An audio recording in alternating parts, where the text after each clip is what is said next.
You know, there's been a joke going around the internet since the COVID-19 crisis started saying, my car used to get 8 miles to the gallon, but now it's getting 8 weeks to the gallon. And of course, in every bit of humor, there's a little bit of truth. Certainly, driving habits in California, all over the country, all over the world, have changed. And a lot of people have questions about what that means for their insurance. So we decided to bring in an industry leader. So please welcome my guest, Joe Volponi, President and CEO of the California-based California Casualty. Joe, welcome to the show. Thank you, David. It's nice to be here, and thanks for the opportunity to be with you and discuss the impact of the COVID-19 crisis on the industry. Thanks very much. Stating the obvious, there has never been anything like COVID-19, but there have been other crises and other even pandemics. What is the closest that you have come to as an insurance industry leader dealing with something like this? Well, you're right. Over the course of the last 100 years or so, there have been a number of significant world events that have impacted the insurance industry in a variety of ways. If you think of World War I, or the Spanish flu pandemic in 1918, or the Great Depression, or World War II, all of those had an impact on the insurance industry. But more recently, there have been a couple of other events that are significant, world events that have directly impacted, driving behaviors and subsequent accident rates. And most of those have to do with, changes in oil production in the Mideast that affect gas prices in this country and shift driving patterns. But for example, the Arab oil embargo in 1973 certainly had that impact. As did the Iranian Revolution in 1979, and again with Iraq's invasion of Kuwait in 1990, very similar impacts. But more recently, the financial crisis in 2008 that had a big spike in unemployment, had a prolonged impact on driving activity and subsequent accident rates. And certainly in the COVID-19 crisis that we're going through right now, there's no question that accidents have dropped in the short run, but how long those will last and the impact, the ultimate impact, is really unknown. If there's a prolonged, period where people are afraid to get on airplanes or reluctant to take public transportation, we could see an actual increase in driving activity. It's interesting. I've been seeing all these TV ads about driving patterns and whatnot from some of the big players. But if I'm not mistaken, California Casualty has a very specific niche. You work with what has been called recently our first responders, a lot of people who are out there now helping the rest of us through COVID-19. How is your client base unique or different from some of the others, and how does that impact what you do? Yeah, that's right, David. We've been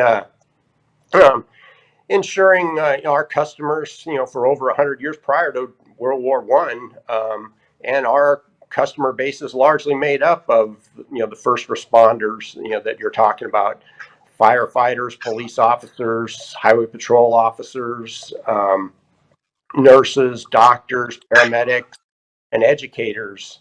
In other words, the American heroes that are on the front lines in the battle against the COVID-19 crisis. And these are people that don't have the luxury of sheltering in place.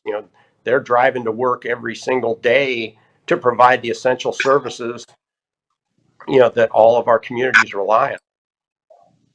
Yeah, and I've been watching these ads, some of them very clever. I've been in the public relations business for 30 some years, and I know how companies respond to a crisis. The first couple of minutes or the first couple of weeks, everyone is still in the same mode they were before the crisis. And then advertising starts to address the crisis, to show sympathy. And I've been seeing some insurance companies seem to be rushing to give a partial premium refunds because of what they say is reduced driving shelter in place. What is your position on that? Well, I think it's important to understand why people buy insurance in the first place. The main reason that people buy insurance is so that they have financial protection for their most valuable assets. and the peace of mind that goes with that protection. So I think above all else, it's utterly essential that insurance companies build that financial strength, that they're there when their customers need them to pay their claims and help put their lives back together following what's undoubtedly a very traumatic event. And building that kind of financial strength requires a long-term view. There's lots of ups and downs in the insurance industry, and you can't afford to overreact to any of it. I think the refunds that you were talking about are nice. They garner a lot of headlines and they make a flashy marketing impact, but ultimately it's possible that they could be not in the insured's long-term best interest. Yeah, let's talk a little bit about that. Why do you feel it's so important, not only for drivers and car owners and people who are using the cars, especially now, like first responders, but so important for insurance companies to take the long-term view versus the short-term view? Auto insurance is unlike almost any other product out there in that the price has to be set before you know the cost of goods sold. In other words, the losses, which is the primary cost, don't occur till long after a price is established and the policy is written.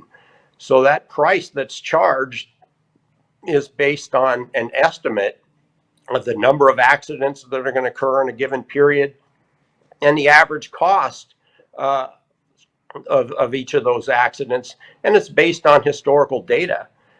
But with a business as volatile as insurance, where any number of things, natural disasters and the like, wildfires, hurricanes, tornadoes, can cause the actual losses in a given year to be wildly different than the initial estimate based on historical data. And that's why it's essential that you take the long-term view, because you don't know when or if these catastrophes are going to happen in a given year. But what you do know with absolute certainty is that if they do, the insurance company is not going to go back and collect additional premium to pay for those losses. So that's what makes the long-term view, so important. In the current crisis, there's no question that there's been a short-term drop in the number of accidents, but how long that will last, is an unknown. And there are many forces that operate in the opposite direction. For example, with fewer cars on the road, people are driving faster than ever, which results in accidents that are far more severe because they happen at higher rates of speed.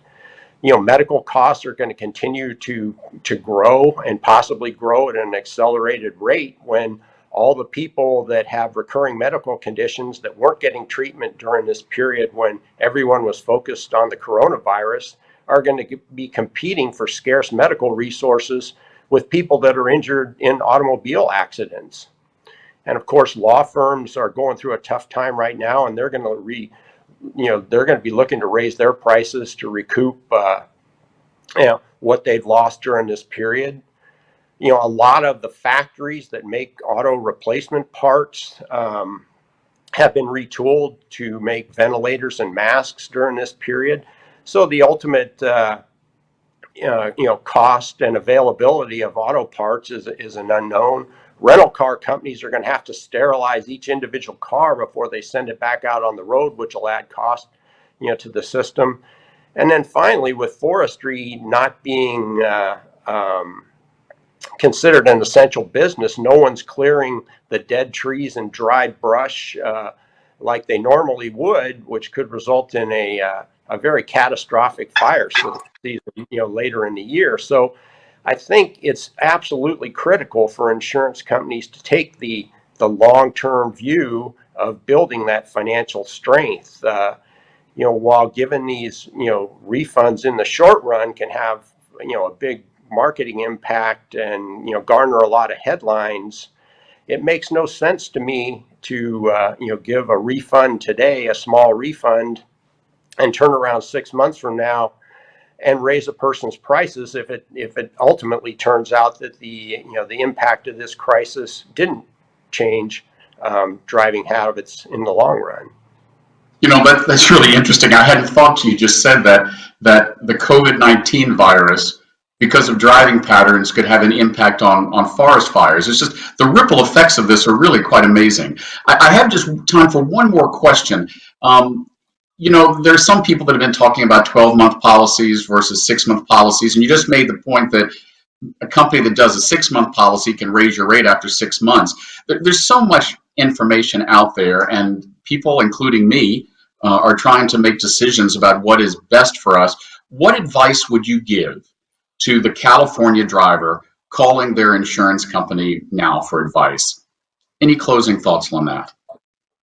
Yeah, well, I think, as I said before, I think the most important thing for anyone to ask their insurance company, is whether they're going to have the financial strength, to pay their claims, down the road if things actually, if there's some unexpected event that happens in the second half of the year that dramatically changes driving, patterns, given that people are going through, a tough time right now, a small refund doesn't necessarily change that. So I'd ask if there are things that the insurance company is doing in the short run to help them, get back on their feet. Things like waiving a deductible or a portion of a deductible if you're unfortunate enough to have an accident during this period, or actually deferring, payment of premium for a couple of months, deferring 100% of that premium for a couple of months to help them get over the hump. And then the people that are driving fewer miles right now, adjusting their mileage rating factors so that they get a lower premium and allows them to get back on their feet while they still have the coverage in place that they need. That's why we at California Casualty try to tailor, specific personalized solutions for each of our customers. Great, thank you, Joe. And it's nice to know that there's a company based right here in Northern California that is, well, helping, as you like to call it, America's heroes, all of our first responders in the fight against COVID-19. So thanks very much, Joe. Appreciate you being on the show. Thank you, David. So now we've learned a little bit more about insurance. Next up, we're going to talk to Jen. Jen, what do you got for us next?